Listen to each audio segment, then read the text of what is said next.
This is your no bullshit guide to a happier life. Quick, but not necessarily easy tips to help you to squeeze every last drop of enjoyment out of your business and your life. My name is Helen Calvert. I'm a coach, a business owner and a parent, and I'm so happy to be here with you. I do swear occasionally, as the title suggests, so pop in your headphones if I'm not safe for little ears. Ready to go? Let's do this. This episode is sponsored by Emma Wilder of Beyond Profit Ltd. Beyond Profit offers accountancy and governance support to charities to help them improve their financial and governance processes, become more efficient and grow their reach. Need reliable accountancy support for your charity?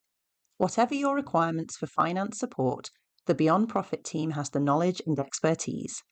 Need effective guidance and practical support with your charity governance?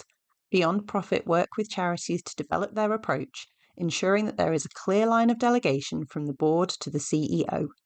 Beyond Profit has a client-centric and solution-focused approach. They'll take the time to understand exactly what you are trying to achieve. That's why charities love working with them. Based in Bolton but serving charities around the UK, Beyond Profit helps charities to thrive. Find out more at beyondprofit.co.uk or in the show notes for this episode. Hello and welcome to this episode where we are talking about outsourcing. So we've talked so much this season about getting shit done, all kinds of different tips and tricks for productivity, and it's all been focused on us, you and me, getting stuff done. We're not getting stuff done, so how can we? Or we're not getting as much done as we like, so how can we? Or maybe we're doing far too much and we need to change that, and how can we? Today, we're going to be focusing on other people getting shit done for us. Because do you know what? We don't have to do it all ourselves, and we don't have to do it alone. Talked about that last time with co-working and body doubling, but we don't have to get it all done ourselves. We're all absolutely drowned in admin and tasks and work. There is always the option to outsource. So we're going to explore that today and go through a few of the kind of thoughts and processes around it, the hows, the whys, the whats. So what do we outsource and why would we? How can we? And who do we outsource to?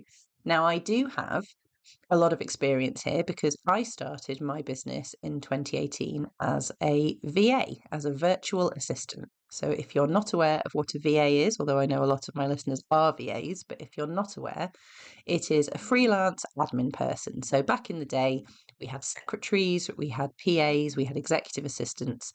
These days, you can hire someone to work in that role for you as a freelancer, so you don't have to employ them. They're very flexible. They do a certain number of hours a week, a month, or they do a project or whatever, and that's it. So they are that person for you and your business. So I started as a VA and I now own a VA agency. So ClearDay is my business support business. And I have a team of amazing VAs and social media managers and business managers who can help you in your business. So yes, that is a little plug, but also I'm telling you that I have the experience of this from both sides. I outsource and I have been outsourced to. So the first thing is, what do we want to outsource? And it doesn't have to be admin. There's loads of things we can outsource. And when we're drowning and overwhelmed, it can be really hard to figure out what we're going to outsource, let alone how and who to and all the rest of it. So what are we going to outsource? The best thing to do as you're going through your working week, make a list of all the things that you're doing that you really hate, that you wish you didn't have to do, that are boring as hell and you wish someone would take off your plate. So this could be the same things or a slightly different thing, the things that you're doing that don't require your specific skills. So for instance, if you are an interior designer, you have to do the designing. That is your skill. That is the reason people are hiring you. You need to do the designing. But you're also like creating loads of social media posts and filing your expenses receipts and, all this other stuff that actually doesn't require an interior design qualification. If you're an accountant, you have to do the accounts. That's what people are hiring you for. But, you're also booking appointments and managing your emails and all this other stuff that doesn't require an accountancy qualification. So that's where we start. Make that list. Yeah, it's probably going to be a massive list and you're not going to be able to afford necessarily or want to outsource it all. That's fine. Let's just start with the list. Let's figure out what, if I could wave a magic wand and you could outsource to everyone and it was totally free to do so, what would be on the list of things that you would like to outsource? So let's start there. Once we have that list, we can think about why we would want to outsource some of those things. So obviously, we want to outsource because we don't want to do this stuff and we hate it. But there's other reasons as well, and there's good business reasons. Making our life easier and more pleasant is a great reason to do anything. But there's other business reasons to outsource. So, for instance, let's say that your hourly rate is £70 an hour, and a VA might charge you £30 an hour. They are cheaper than you are. So if they take on the admin, you then have more time to go out and actually do the things that earn you your hourly rate, which will make you more money. So not only do you not have to do the boring stuff you don't want to do, but you will also make more money. And that's what we want, isn't it? We want to free up our time so that we can do more of the things that we enjoy, but also so we can do more of the things that grow our business. So it might not be as simple as you do this job and then I'll go out and earn money, but it could be you do this job and that will free me up to think more strategically about my business so that I can work on the business, not in the business. And actually, that will make me more money in the long run because I will be doing that strategic work. Now, also, anyone you outsource to, be it a bookkeeper or a copywriter or a social media manager, this is what they do all the time. They actually enjoy it. Imagine that. The things that you hate, they actually love. And they do it all the time. So they're going to be much quicker than you. So if you're spending 3 hours on your emails, it would probably take them an hour and a half to sort those out. Or, if you're doing some research or figuring out some travel or putting together social media posts, they can probably do it in half the time. So you're not even necessarily going to be paying someone for the amount of time it takes you. You're probably going to be paying for less time, and you also won't have to do it. Is this sounding positive? I think so. So who can we outsource to? I've made a little list here, and actually, this list is endless because these days there are freelancers who provide pretty much every service. So here are just some ideas. We've mentioned virtual assistants, social media managers, bookkeepers.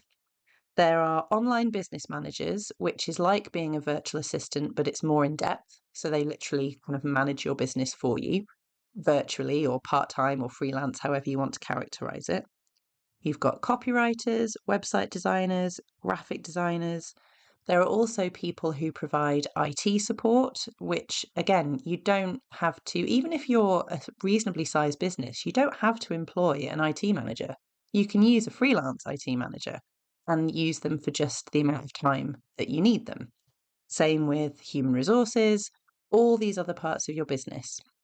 You may have heard the term fractional, that's being thrown around at the moment. Fractional marketing manager, a fractional HR manager.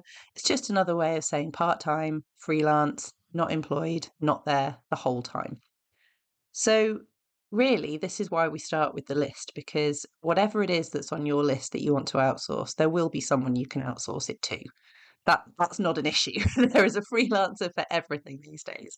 And if there's something you want to outsource and you've no idea who to, please do get in touch with me because I've got a pretty sizable network. And if I don't know someone, I'll know someone who knows someone. So please do ask the question. But how do we do it? And this is honestly the question that kind of comes up the most. And it brings us to our mindset block alert for this episode. Because whenever people talk to me about outsourcing, let's say they haven't done it before, there's two things that tend to come up: time and trust. So you're worried about how long it's going to take you to outsource something and whether the person's going to do it properly. Those are the two big mindset blocks when it comes to outsourcing.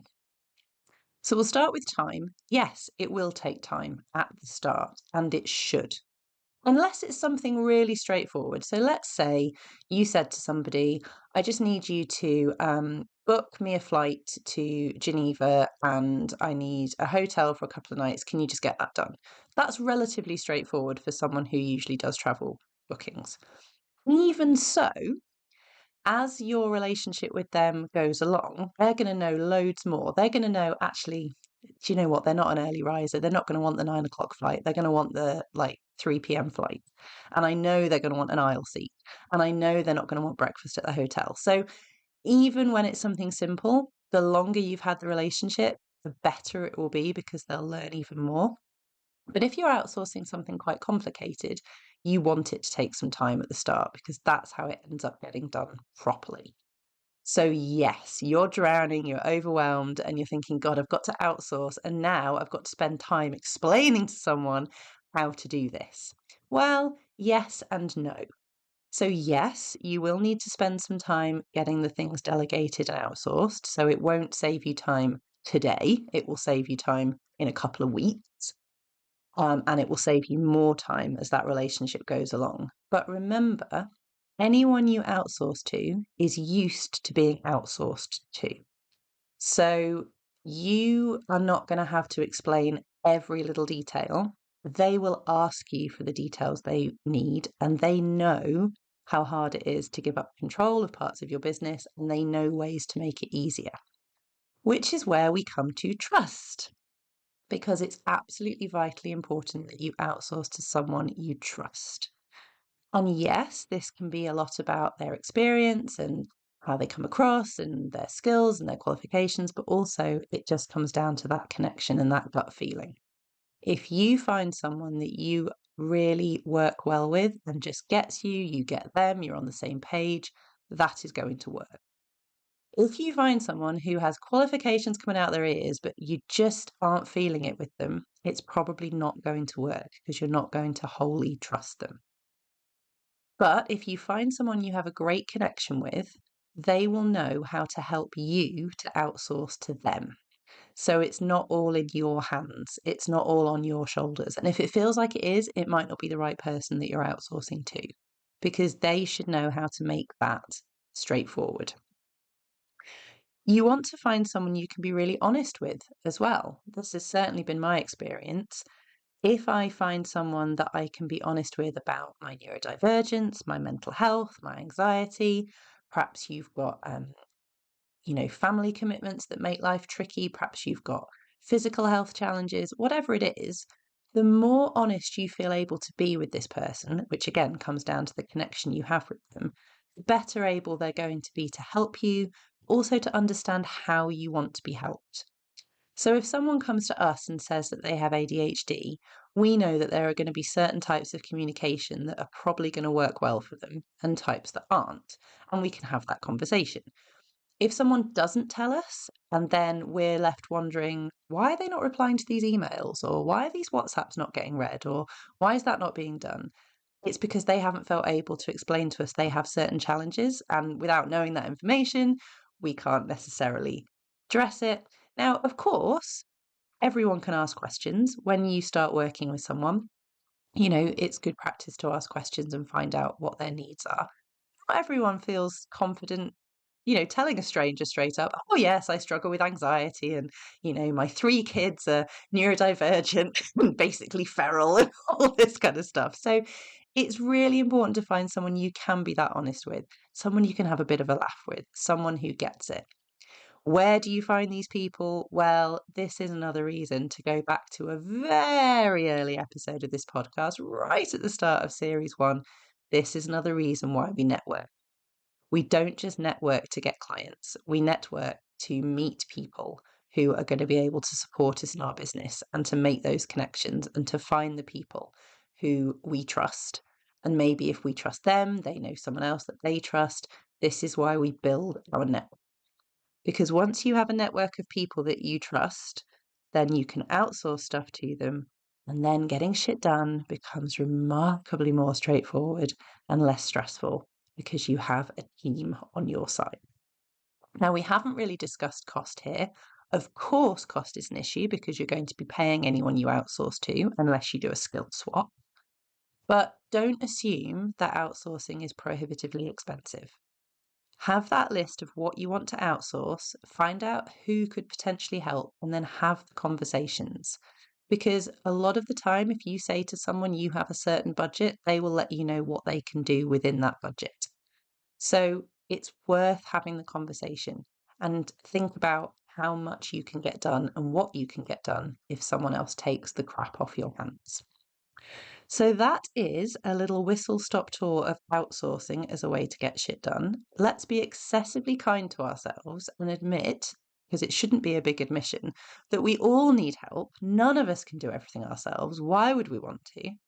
And if we can move forward and all work together, then we're going to be able to squeeze every last drop of enjoyment out of our businesses and our lives. Speak to you next time. Thank you so much for listening. Did you know that my first book is now available to purchase online? Check out the show notes for details of how to get your hands on a copy. If you enjoyed this episode, I'd be so grateful if you could leave me a review, and don't forget to subscribe so you know when new episodes are up. If you would like to work with me one-to-one or follow more of my content, you can find out how in the show notes. See you next time.